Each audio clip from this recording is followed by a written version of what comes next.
When I'm promoting my podcast, should I send people to my website or iTunes or Stitcher or what? The answer's on this episode of Podcastification.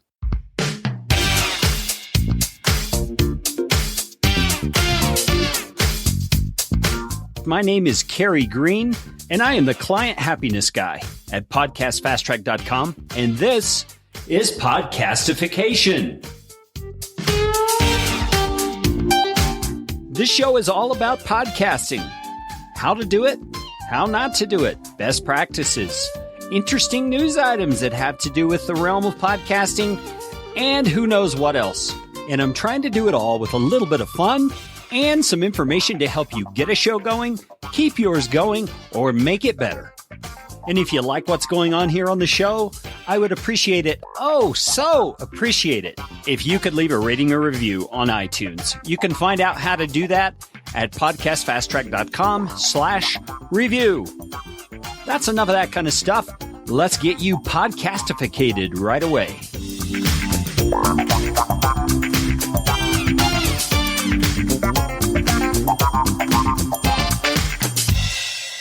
You know, I had this question from one of my clients this last week as we were setting up some things on her website, and it's a very valid question. Where should I send people when I'm promoting my podcast episodes? You know, you might be doing that through social media, or you might be asking people on the audio portion of your podcast to go and subscribe. You know, where do you want to do that? Well, there's a couple of schools of thought on that, and the answer really is it depends.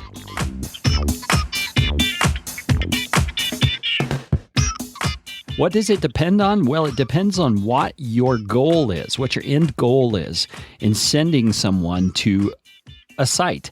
For example, I discovered just a week ago from Rob Walsh of Libsyn.com that the only place that subscriptions are counted when it comes to iTunes is either on the iTunes store or through the iTunes app.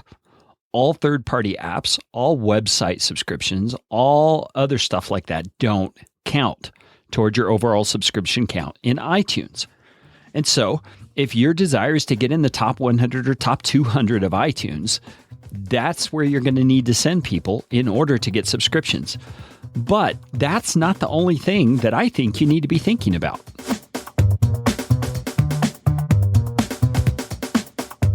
You should also be concerned with promoting your brand, your particular spin on the topics that you address.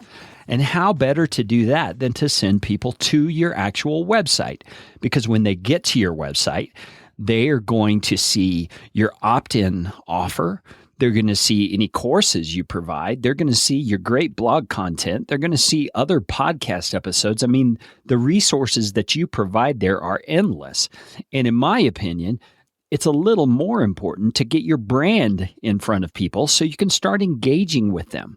Because as they've said for a long time, the money is in the list. As you build your opt-in list through your website, then you have a captive audience who's already demonstrated interest in what you're talking about by opting into your list, that you can email at any time when you have a new offer, when you have just something to share that you think will be helpful and all that. And we're not going to get into good autoresponder and email practices in this episode because there's a lot of information out there about that.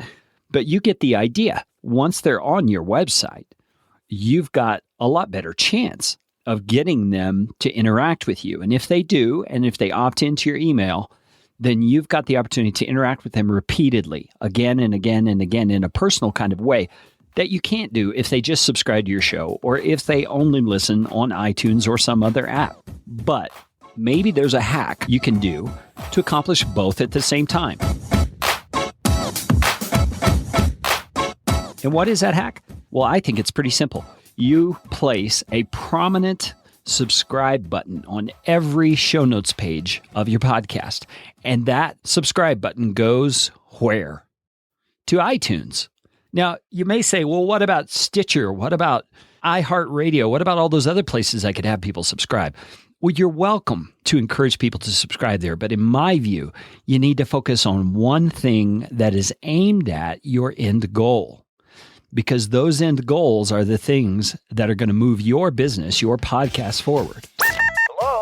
That's about all I got for this episode of Podcastification. If you would be so kind as to leave me a rating and review for this show, I would love to see it. And I might even start reading some of those on the air. So you can do that by going to podcastfasttrack.com/review, and it'll show you how to do exactly what I'm asking you to do.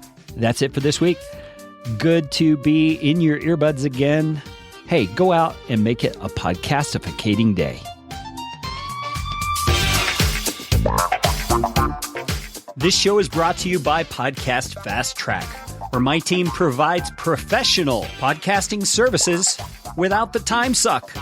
Full production, editing, and show notes all in one monthly subscription package. You can find out more at podcastfasttrack.com. Now go out and make it a podcastificating day.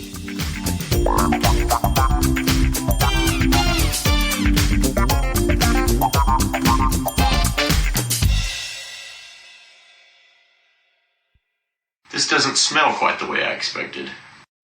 Audio editing and show notes by podcastfasttrack.com. Get 15% off your first month by mentioning this show.